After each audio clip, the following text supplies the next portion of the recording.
आपका हार्दिक अभिनंदन, स्वागत मेरे प्यारे बच्चों। तो आइए आज हम लोग भाववाचक संज्ञा के बारे में पढ़ते हैं कि भाववाचक संज्ञा की क्या विशेषताएं हैं और भाववाचक संज्ञा कैसे बनाया जाता है। भाववाचक संज्ञा की विशेषताएं। भाववाचक संज्ञा को देखा नहीं जा सकता है, केवल अनुभूति होती है। बच्चों, भाववाचक संज्ञा समझ रहे हैं?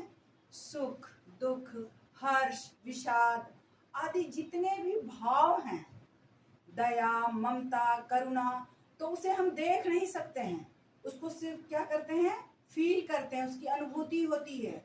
इसलिए कहा जाता है भाववाचक संज्ञा को देखा नहीं जा सकता, केवल अनुभूति होती है।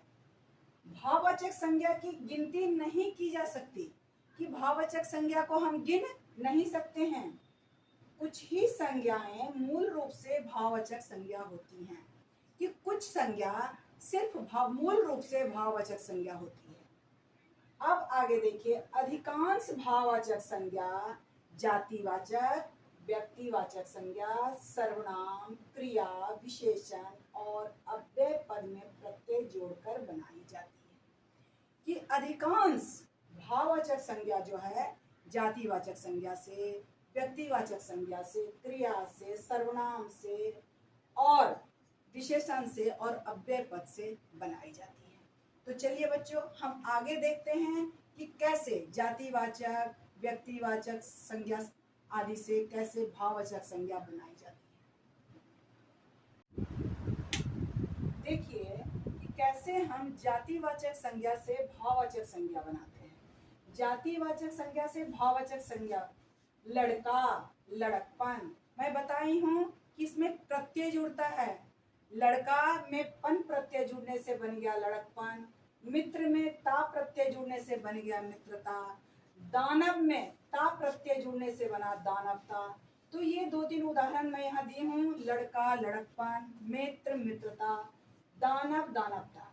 अब व्यक्तिवाचक संज्ञा से, गांधी व्यक्तिवाचक संज्ञा है, गांधीत्व और गांधीवाद भी, इसमें त्व प्रत्यय जुड़ा है और वाद प्रत्यय जुड़ा है। राम, रामत्व, रावण, रावणत्व, देव, देवत्व, बहुत सारे ऐसे उदाहरण हैं बच्चों कि इन जातिवाचक संज्ञा, व्यक्तिवाचक संज्ञा में प्रत्यय जोड़ करके हम भाववाचक संज्ञा बनाते हैं।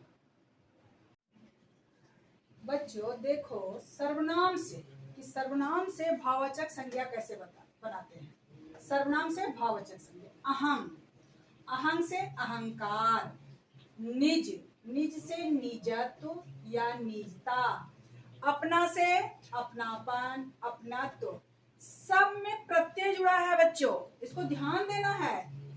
अहंकार में कार प्रत्यय जुड़ा है, निजत्व में निज के साथ त्व प्रत्यय जुड़ा है, निजता में निज के साथ ता प्रत्यय जुड़ा है। तो इस तरह से हम अपनापन, अपना में पन प्रत्यय जुड़ा है, अपनत्व, अपना में त्व प्रत्यय जुड़ा है। तो इस तरह से हम सर्वनाम से भाववाचक संज्ञा बनाते हैं। अब देखते हैं कि विशेषण से कैसे भाववाचक संज्ञा बनाते हैं। तो विशेषण से भाववाचक संज्ञा, अच्छा, आप लोग जानते हैं कि अच्छा शब्द जो है विशेषण है, तो भाववाचक संज्ञा अच्छाई, अरुण, अरुणिमा, मीठा, मिठास। क्रिया से कैसे भाववाचक संज्ञा बनाते हैं, देखिए, क्रिया, दौड़ना, भाववाचक संज्ञा दौड़, चिल्लाना, चिल्लाहट, घबराना, घबराहट। तो ये क्रियापद है बच्चों, क्रियापद में प्रत्यय जुड़ करके चिल्लाहट, घबराहट, इसमें प्रत्यय जुड़ा है।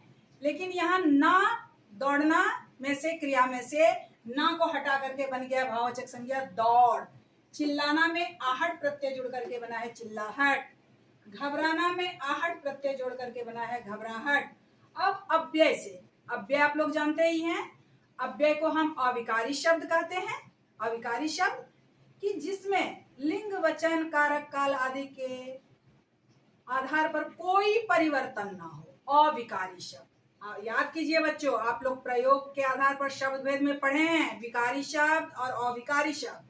तो अविकारी शब्द को अव्यय भी कहा जाता है। तो अव्यय से भाववाचक संज्ञा कैसे बनाते हैं? दूर, दूरी, ऊपर, ऊपरी, वाह वाह, वाहवाही, शाबाश, शाबाशी।